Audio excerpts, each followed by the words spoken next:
Assalamualaikum warahmatullahi wabarakatuh. Selamat siang dan salam Waalaikumsalam. sejahtera untuk kita semua. Yang saya hormati Bapak Deputi Bidang Statistik Produksi, Bapak Imabulo. Yang terhormat Bapak Asisten 3, Bapak kemudian Ibu Diah Kuswardani, mantan Kepala BPS Bengkulu, Ibu Dwi Wahyuni, Dekan Faperta Universitas Bengkulu. Jadi terima kasih atas paparannya, membuka wawasan saya juga tentang terkait situasi perkembangan di Bengkulu. Dan saya juga sapa kepada para hadirin dalam mengikuti webinar Agris ini, semoga bermanfaat acara kita ini. Ya, izinkan slide saya sebanyak 30, tapi kalau tadi saya dengar 20, mudah-mudahan bisa selesai dalam waktu 30 ini. Ya. Jadi lanjut saja. Ada tiga poin utama nanti yang akan saya sampaikan. Mengapa agrisitasi penting untuk Indonesia, kemudian yang bagian kedua agrisitasi dan SDGs, dan kemudian yang ketiga bagaimana agrisitasi selain SDGs juga akan bisa mampu untuk memenuhi kebutuhan data pertanian lainnya. Ya, ini Agris SDGs sudah tersedia di channel YouTube juga, nanti bisa diakses di judul channel YouTube-nya adalah Agris SDG. Jadi banyak informasi paparan dukungan dari para pihak ada di channel ini. Lanjut.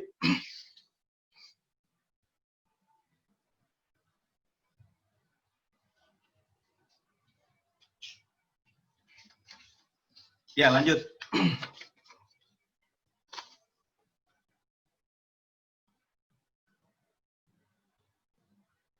Sebelumnya ini, Mas. Halo? Halo? Sebelumnya. Halo? Slide sebelumnya.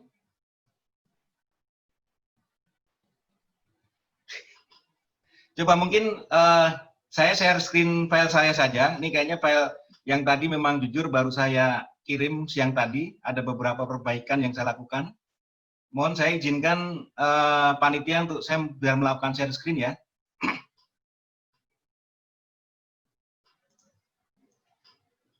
Halo panitia, mohon saya akan share screen dari file saya. Sepertinya file yang dikasih ada file yang saya kirim kemarin gitu. Halo?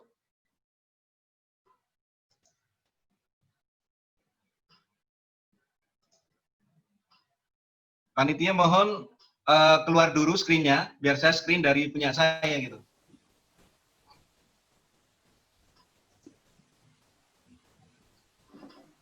Halo? Pak moderator mohon bisa ditutup layarnya, biar saya screen karena filenya ini ada beberapa tadi tambahan saya yang cukup penting saya kira. Gitu. Dan izinkan saya untuk saya ya.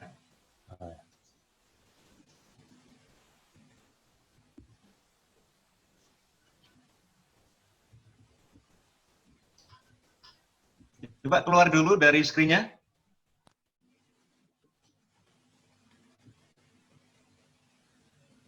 Suaranya sudah dilaksanakan, Pak. Ya, ya, oke. Pak teman-teman. Ya, sebentar, Pak.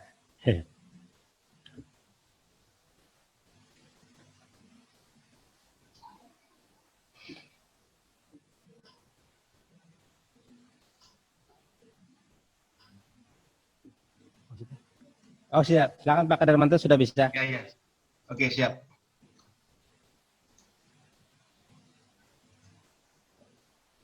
Ya, mudah-mudahan udah kelihatan ya. Mudah-mudahan ada beberapa materi yang saya tambahkan. Nah, kait latar belakang, tadi saya sampaikan udah sebagian dipaparkan Bu Dia sama Bu Dwi. Tapi saya sampaikan dari sisi nasional. Jadi dalam rumah tangga tani kita ini, sektor pertanian memainkan peran yang sangat krusial, begitu. Jadi jumlah rumah tangga tani sekitar 27,68%, ya.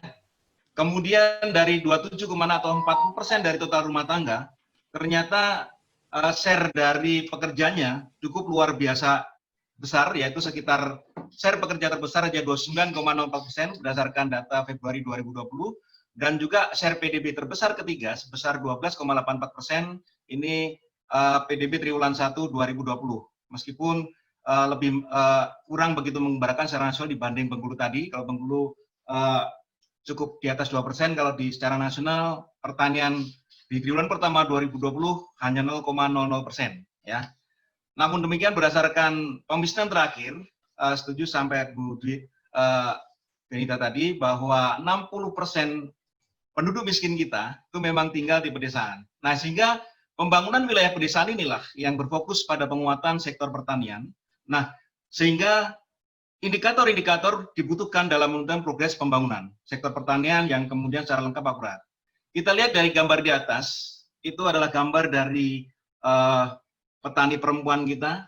Mungkin dia berbicara atau mungkin berbicara pada diri sendiri, bagaimana dengan saya? Benarkah saya sudah sejahtera? Tadi sampaikan Bu Diah, dari faktor NTP katanya NTP dari tanaman pangan masih di bawah 100%. Tapi itu ada NTUM juga. Jadi ini nantinya ini harus kita potret, sepakat dengan Bu Dwi Wahyuni tadi bahwa SDGs ini adalah kuncinya ada di manusia dan demi untuk kesejahteraan. Nah, sehingga ini yang akan melatar belakang kenapa nanti yang akan kita butuhkan adalah petani yang disampaikan Pak Deputi berbasis gender dan petani, terutama gender yang perempuan seperti apa kondisinya, ya, begitu. Nah, ini tadi disampaikan Pak Deputi petani gender, ya, yang akan fokus di sana, membutuhkan tadi dari monitor pertanian, kemudian dari survei kebutuhan data di BPS juga memperlihatkan bahwa memang data produksi yang dihasilkan oleh teman-teman BPS seluruh Indonesia, terutama oleh tim BPS statistik produksi, hanya bisa memenuhi sekitar 17,58% berdasarkan hasil survei kebutuhan data 2019. Nah, ini disebabkan juga karena belum tersedia hasil yang konkret struktur pertanian secara terintegrasi, ya. Jadi yang dimaksud petani di sini adalah petani memang yang tanpa membedakan subsektor, ya. Intinya petani yang benar-benar dia merupakan mengusahakan kegiatan di bidang pertanian, sektor pertanian selama 12 bulan terakhir. Nah, khususnya di sini adalah belum tersedianya indikator SDGs pertanian, sehingga kehadiran Agriculture Integrated Survey ini akan mampu untuk mensuplai SDGs pertanian dan juga indikator strategis penting lainnya. Ya, jadi RPJMN sekali lagi di situ tertuang SDGs. Harusnya SDGs juga mengandung juga SDGs pertanian, ya, karena SDGs merupakan tujuan global, ya. Di dalam SDGs pertanian, terutama tadi sampaikan Pak Deputi 231, 232, 241, 51 dan 51B ini yang utama nanti, terutama ini yang menjadi tanggung jawab FAO belum ada di dalam RPJM kita.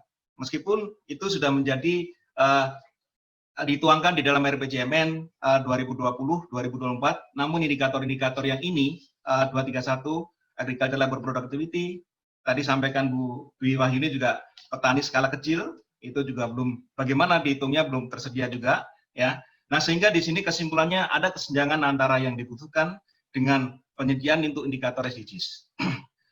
Indikator dari sisi berdasarkan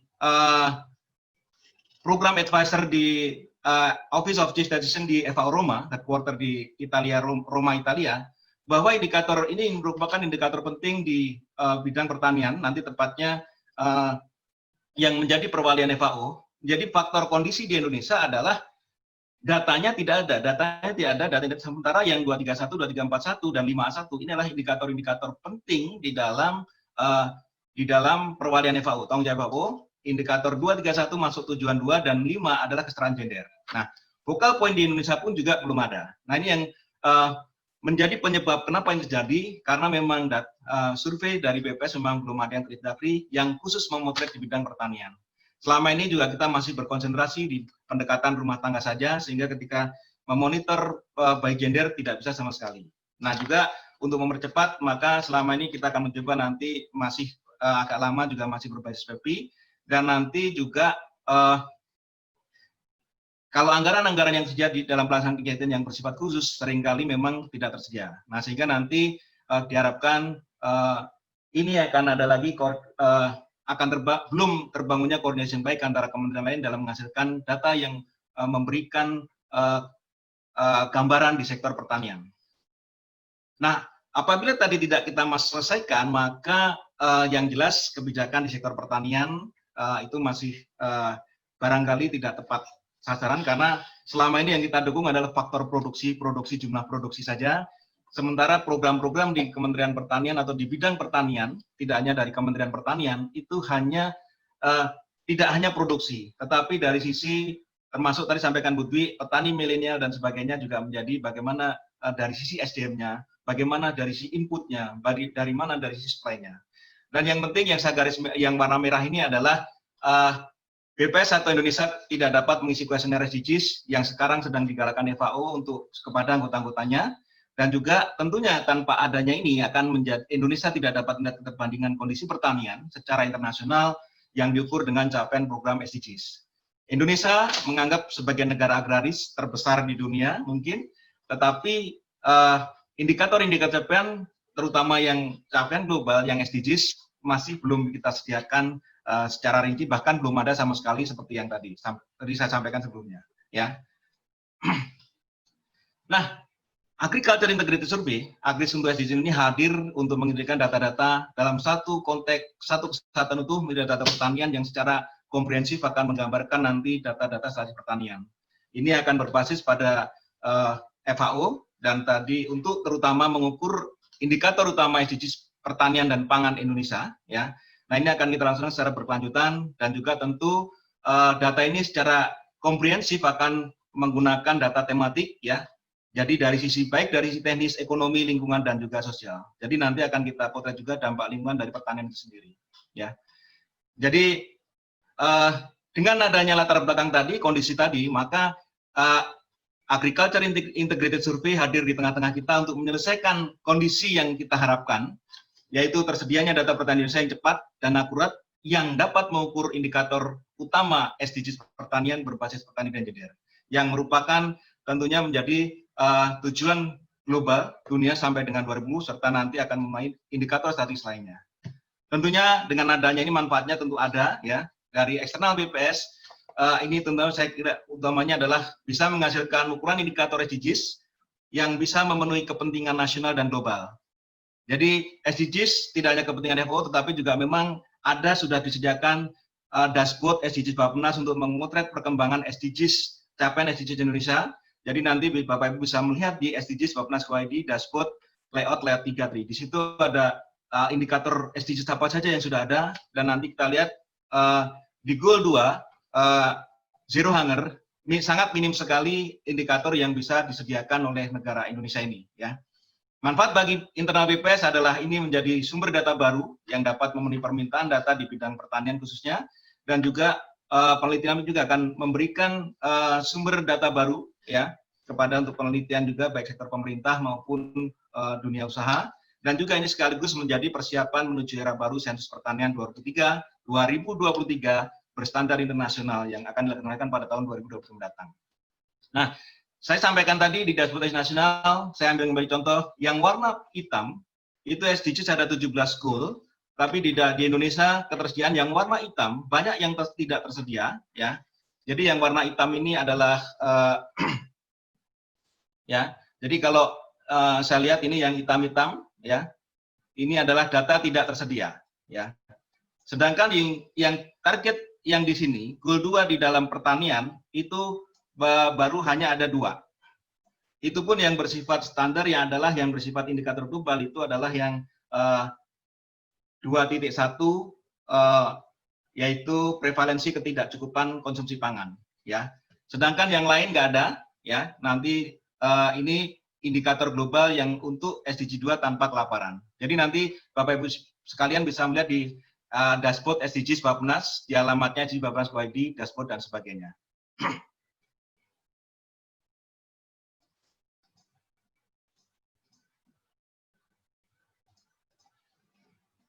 Ya, jadi sekali lagi Di dalam SDGs, tentunya ini perlu kita menekankan kebutuhan data SDGs, menekankan pentingnya sistem statistik nasional yang kuat, yang mampu memperoleh data yang dibutuhkan untuk monitor kemajuan target-target dari SDGs tersebut. Survei pertanian terintegrasi atau AGRIS itu adalah untuk merespon kebutuhan data pertanian dan pesan yang tepat, yang tepat waktu, lebih baik dan berbiaya efektif. Kemudian akan memberikan informasi rancangan kebijakan, pelaksanaan serta memperbaiki juga efisiensi dalam informasi pasar dan juga mendukung pelindungan di sektor pertanian. Ya, jadi sekali lagi fitur dari AGRIS adalah yang utama adalah akan berbasis gender, ya. Jadi indikator gender yang berdasarkan jenis kelamin, kemudian ini akan lebih dapat untuk memecah jenis kelamin, terutama dari sisi tenaga kerja dan kepemilikan aset, yang utama terutama untuk menjamin indikator 5A1 yang kesetaraan gender, mendukung Goal 5. Jadi itu. Nah, bagaimana modul AGRIS dilaksanakan? Untuk menjambat itu, modul memiliki pola daripada modul core dengan pola rotasi daripada modul ekonomi, tenaga kerja, metode produksi dan lingkungan, dan mesin peralatan dan aset. Jadi ini sudah sesuai dengan rekomendasi FAO. Jadi untuk yang modul-modul adalah bisa kita laksanakan tidak setiap tahun, tetapi dalam modul-modul intinya itu dilaksanakan setiap tahun sampai nanti ketika melaksanakan ini sejalan dengan apa yang akan kita dapatkan tadi dari sisi supply produksi, kemudian supply distribusi dan sebagainya. Kalau kita lihat SDG secara umum, di sini ada 17 goal, ya, ada total 247 indikator, 17 goal, juga 160 target. Kalau kita pilah lagi menjadi SDG pertanian, itu 21 indikator, 6 goal dan 16 target. Ya. Jadi intinya nanti peranan pertanian berkaitan langsung dengan SDGs 2030 yang memberantas kemiskinan dan kelaparan, no poverty, dan zero hunger. Ya. Ini yang akan dihasilkan oleh SDG AGRIS. Jadi volume produksi per unit tenaga kerja menurut kelas dari ukuran usaha pertanian, kemudian rata-rata penghasilan produsen makanan skala kecil, berdasarkan jenis kelamin dan status sosial, kemudian proporsi area pertanian di bawah pertanian produktif, dan juga yang mendukung Goal 5A1 dibagi 2, proporsi total petani kepemilikan lahan yang aman menurut gender, dan juga share perempuan di antara pemilik atau pemegang hak atas lahan pertanian berdasar menurut jenis kepemilikan. Hak milik, ya sertifikat hak milik, kemudian dan sebagainya. Ya. Kita lihat dari sisi pelaporan kondisi FAO, memang di indikator 231 Indonesia masih berwarna hitam, berarti data memang tidak tersedia. Kemudian indikator 232, data juga untuk Indonesia yang berwarna masih tidak tersedia, not available. Kemudian yang 241, ini ternyata Indonesia sempat melaporkan 241 ini, tetapi masih sebetulnya partially. Artinya memang kondisi nanti saya sampaikan, 241 Indonesia ada, tetapi dia masih menggunakan proxy, belum menggunakan indikator global. 51 Indonesia belum bisa juga menampilkan, ini yang kondisi dari tahun 2015 sampai dengan 19 berdasarkan UN World Map, ya, tentang indikator SDGs. Kalau kita lihat kembali SDGs di RPJMN 2020-2024, kalau SDGs global ada sekitar 247 per revisinya per 17 Juli 2020, target global 169, namun dari 169, 5 tidak relevan dengan Indonesia. Nah, kalau kita lihat di SDGs pada RPJMN, itu yang SDGs global RPJMN sebanyak 118, dan indikator SDGs pada RPJMN itu sebanyak 153, yang 74 merupakan indikator global, sedangkan yang 79 itu indikator nasional yang merupakan proxy sebagai indikator global pada RPJMN. Jadi masih sedikit sebetulnya Indonesia yang bisa menjadikan indikator SDGs bertaraf global. Nah, AGRIS citasi hadir di tengah kita nanti, dia akan menjumpai 5 indikator global di bidang indikator SDGs global dan pertanian dan pangan, maka paling tidak nantinya akan memperbaiki RPJMN menambah 5 di indikator SDGs menjadi 158, dan yang bersifat global adalah akan menjadi 79. Jadi itu hubungannya. Kemudian kita lihat di sini saya ambil slide dari Bappenas, ya. Jadi yang warna hijau inilah yang sudah menggunakan indikator global berdasarkan rekomendasi atau mungkin metodologi dari FAO, dan sudah bisa dihasilkan oleh kita dan sumber data dari Susenas, ya. Prevalence of Undernourishment atau POU, kemudian Food Insecurity Experience Skill atau FIS. Sedangkan yang lain, ini yang saya sampaikan tadi, masih belum tersedia di Indonesia. Jadi ini 231 ini juga volume, sebetulnya yang diminta adalah volume produksi volume production per labor unit class of farming, ya, enterprise size ukuran usaha. Tetapi Indonesia hanya baru menyediakan proxy dengan menggunakan volume produksi per tenaga kerja menurut kelas usaha pertanian, peternakan dan kehutanan.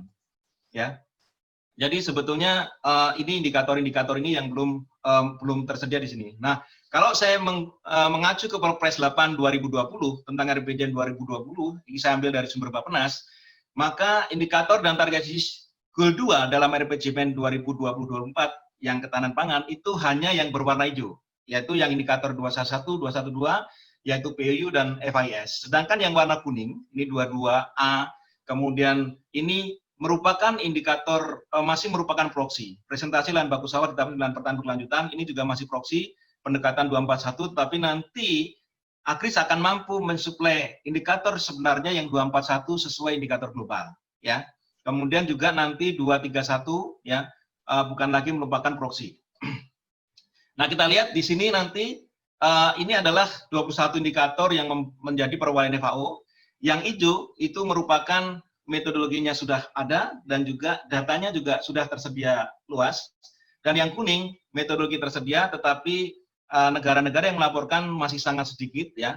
Yang mudah-mudahan nanti yang saya merah di sini itu adalah akan mampu disediakan oleh Akris atau Sitasi. Semoga nanti dengan akreditasi bisa membawa ini yang 51, 52, 231, 232, 241 ini adalah bisa nanti sumbangsih Akris kepada SDGs Indonesia dan juga SDGs global, ya. Selain 5 indikator utama pertanian tadi, sebetulnya Akris juga mampu menyediakan SDGs 15 indikator SDGs lainnya, tetapi masalahnya memang yang ini kita sebut sebagai SDGs parsial. Karena apa? Ini adalah terkait sama populasi yang kan kita cakup nanti di dalam Akris, yaitu hanya pertanian. Namun yang indikator-indikator 15 ini harusnya cakupan secara nasional seperti halnya PUU dan FIS tadi, ya. Itu yang kita sebut kenapa disebut parsial. Jadi kalau saya ringkas di sini 27,68 juta rumah tangga tani merupakan fokus pembangunan, dibutuhkan evaluasi progres pembangunan, dibutuhkan indikator-indikator SDGs, ya, yang intinya 231, 3241, 1512 dan 5A1A dan 5A1B di sini, ya. Ini belum tersedia sehingga nanti solusi dengan hadirnya Akris, maka pada tahun 2021 kita akan mampu menyediakan 5 indikator utama tadi seperti yang saya sampaikan tadi. Di sini dukungan juga sudah luar biasa dari Bapak Ibu sekalian yang ada di sini, bisa melihat nanti Akris SDG, channel Akris SDGs, yang mohon nanti bisa di-subscribe atau like kalau mau yang suka. Di sini juga sudah ada juga testimoni dari Bapak Gubernur Bengkulu, Pak Dr. Haji Roidin, dan juga Ibu Dwi Wahyuni Genevianti, narasumber kita kali ini, dan juga Ibu Tia Nugrah, waktu itu masih menjabat sebagai Kepala BPS Provinsi Bengkulu. Di sini juga para pakar, para pimpinan lembaga, bahkan di sini dukungan dari FAO Internasional, baik dari FAO Roma, FAO Regional Asia Pasifik Bangkok, kemudian juga FAO Indonesia sudah sangat mendukung, kemudian Deputi Bappenas, staf ahli ekonomi Bappenas yang juga menjadi ketua sekretariat SDGs nasional juga nanti bisa didengarkan atau dilihat testimoninya, ya. Nanti bisa, mudah-mudahan saat ini sudah 406 subscriber, ya. Mudah-mudahan nanti dengan hadir ini juga luar biasa banyak, hampir sekitar 200-an, bisa menambah nanti menjadi 600 atau mungkin di like kemudian ditonton video-video ini, ya. Nah, ini beberapa slide akhir ini adalah kalau tadi dari sisi SDGs. Jadi ini saya ambil slide dari Bapak Dr. Insinyur Muhammad Jafar Hafsah, itu Sekjen ICMI dalam acara yang masih terbaru pada tanggal 9 Juli dalam acara program Aksi Kedaulatan Pangan Ikatan Cendekiawan Indonesia. Menyampaikan jaringan koordinasi proxy mapan, ya, baik dari hulu, on farm, hilir, maka sudah saatnya kita harus memberitakan petani baik dari sisi hulu, on farm, dan hilir. Dengan adanya jaringan ini, maka Akris-Sitasi dapat menyuplai hampir seluruh kebutuhan data agar skema jaringan koordinasi proxy mapan ini bekerja. Hanya beberapa hal yang mungkin belum kita ketahui nanti, barangkali sisi pengepakan, karena kita belum tahu sisi pengembangan itu seperti apa. Ini mudah-mudahan kita bisa dengan adanya kris maka akan bisa mensuplai hampir kebutuhan data ini, ya. Makanya dibutuhkan survei pertanian terintegrasi baik dari hulu dan hilir dan sebagainya. Ini menjadi slide terakhir saya cuplik dari Rakernas Rapat Kerja Nasional Pembangunan Pertanian 2020, 27 Januari 2020 di Hotel Bidakara oleh Pak Menteri Pertanian Syahrul Yassin Limpo, bahwa menargetkan peningkatan produksi dan produktivitas melalui gerakan nasional yang saya garis warna kuning adalah peningkatan kapasitas SDM pertanian, kemudian menurunkan biaya pertanian menuju pertanian berbiaya rendah, kemudian pengembangan dan penerapan mekanisasi serta inovasi teknologi, pemanfaatan inovasi teknologi, juga memanfaatkan lahan lainnya. Dan sehingga isu penting dari ini, saya garis isu pentingnya adalah petani milenial, pengolahan hasil pertanian, alsintan, dan juga infrastruktur pertanian. Insya Allah kalau nanti tahun 2001 kita sudah melaksanakan AGRIS, insya Allah kita akan bisa mampu menjawab tadi seperti Bu Dwi juga menampilkan petani-petani milenial. Kita lihat apakah memang petani milenial ini sudah berkembang atau tidak, maka nanti menunggu hasil daripada AGRIS ini di akhir tahun 2021, tepatnya bulan Desember, nanti saya akan melaporkan kepada Ketua Sekretariat Nasional SDGs dan juga melapor kepada FAO Internasional dari sisi capaian SDGs Indonesia. Demikian bahan paparan saya. Terima kasih atas perhatiannya. Assalamualaikum warahmatullahi wabarakatuh.